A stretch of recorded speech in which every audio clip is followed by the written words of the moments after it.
Brian Robeson stared out the window of the small plane at the endless green northern wilderness below. It was a small plane, a Cessna 406, a bush plane, and the engine was so loud, so roaring and consuming and loud, that it ruined any chance for conversation. Not that he had much to say. He was 13, and the only passenger on the plane was a pilot named, what was it, Jim or Jake or something, who was in his mid-40s and who had been silent as he worked to prepare for takeoff. In fact, since Brian had come to the small airport in Hampton, New York to meet the plane, driven by his mother, the pilot had only spoken 5 words to him. Get in the co-pilot seat. Which Brian had done. They had taken off, and that was the last of the conversation. There had been the initial excitement, of course. He had never flown in a single-engine plane before, and to be sitting in the co-pilot's seat with all the controls right there in front of him, all the instruments in his face as the plane clawed for altitude, jerking and sliding on the wind currents as the pilot took off, had been interesting and exciting. But in 5 minutes they had leveled off at 6,000 feet and headed northwest, and from then on the pilot had been silent, staring out the front, and the drone of the engine had been all that was left, the drone and the sea of green trees that lay before the plane's nose and flowed to the horizon, spread with lakes, swamps, and wandering streams and rivers. Now Brian sat, looking out the window with the roar thundering through his ears, and tried to catalog what had led up to his taking this flight. The thinking started. Always it started with a single word: divorce. It was an ugly word, he thought, a tearing, ugly word that meant fights and yelling. Lawyers, God, he thought, how he hated lawyers who sat with their comfortable smiles and tried to explain to him in legal terms how all that he lived in was coming apart, and the breaking and shattering of all the solid things, his home, his life, all the solid things. Divorce, a breaking word, an ugly breaking word. Divorce, secrets. No, not secrets so much as just the secret. What he knew and had not told anybody. What he knew about his mother that had caused the divorce. What he knew, the secret. Divorce, the secret.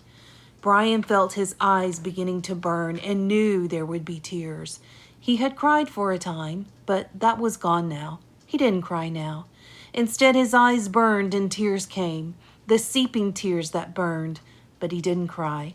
He wiped his eyes with a finger and looked at the pilot out of the corner of his eye to make sure he hadn't noticed the burning and tears.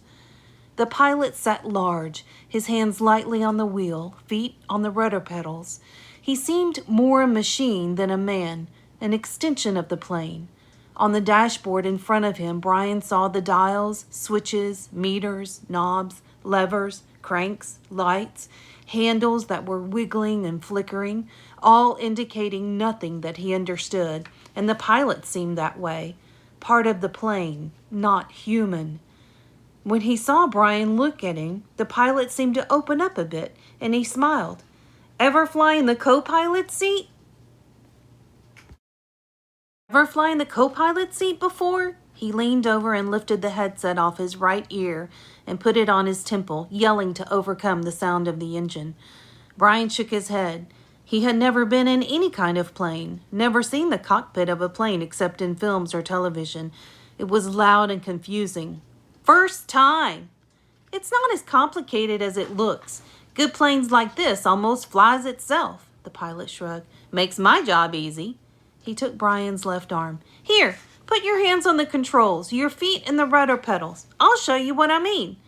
Brian shook his head. I better not. Sure, try it. Brian reached out and took the wheel in a grip so tight his knuckles were white. He pushed his feet down on the pedals. The plane slewed suddenly to the right. Not so hard. Take her light. Take her light. Brian eased off, relaxed his grip. The burning in his eyes was forgotten momentarily as the vibration of the plane came through the wheel and the pedals. It seemed almost alive. See? The pilot let go of his wheel, raised his hand in the air, and took his feet off the pedals to show Brian he was actually flying the plane alone. Simple. Now, turn the wheel a little to the right and push on the right rudder pedal a small amount. Brian turned the wheel slightly and the plane immediately banked to the right, and when he pressed on the right rudder pedal, the nose slid across the horizon to the right. He left off on the pressure and straightened the wheel, and the plane righted itself. Now you can turn. Bring her back to the left a little.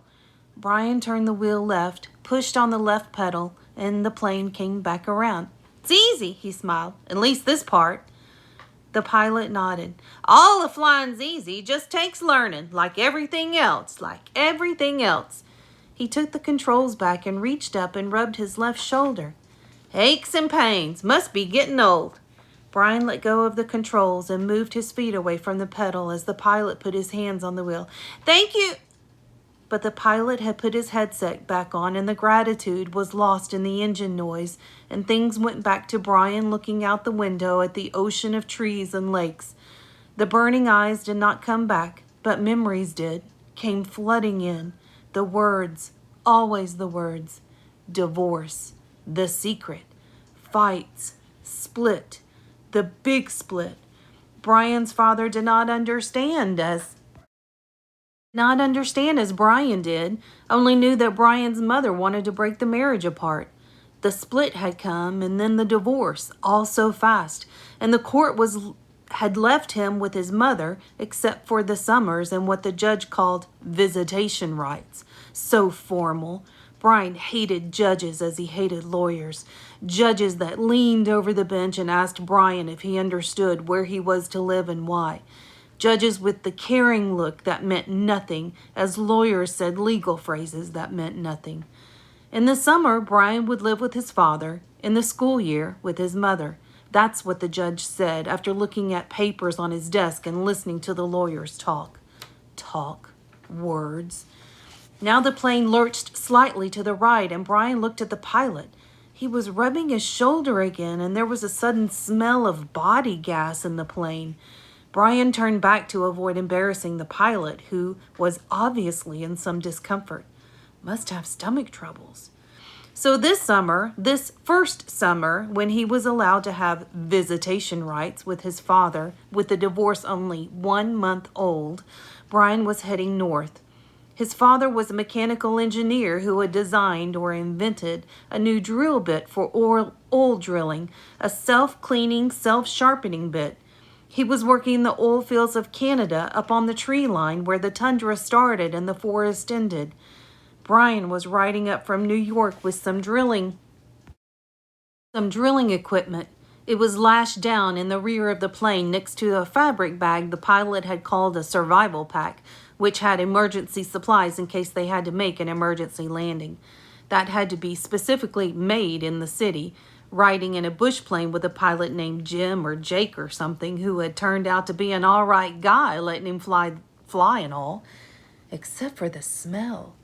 Now there was a constant odor, and Brian took another look at the pilot, found him rubbing the shoulder and down the arm now, the left arm, letting go of more gas and wincing. Probably something he ate, Brian thought. His mother had driven him from the city to meet the plane at Hampton, where it came to pick up the drilling equipment. A drive in silence, a long drive in silence, 2.5 hours of sitting in the car, staring out the window of the plane.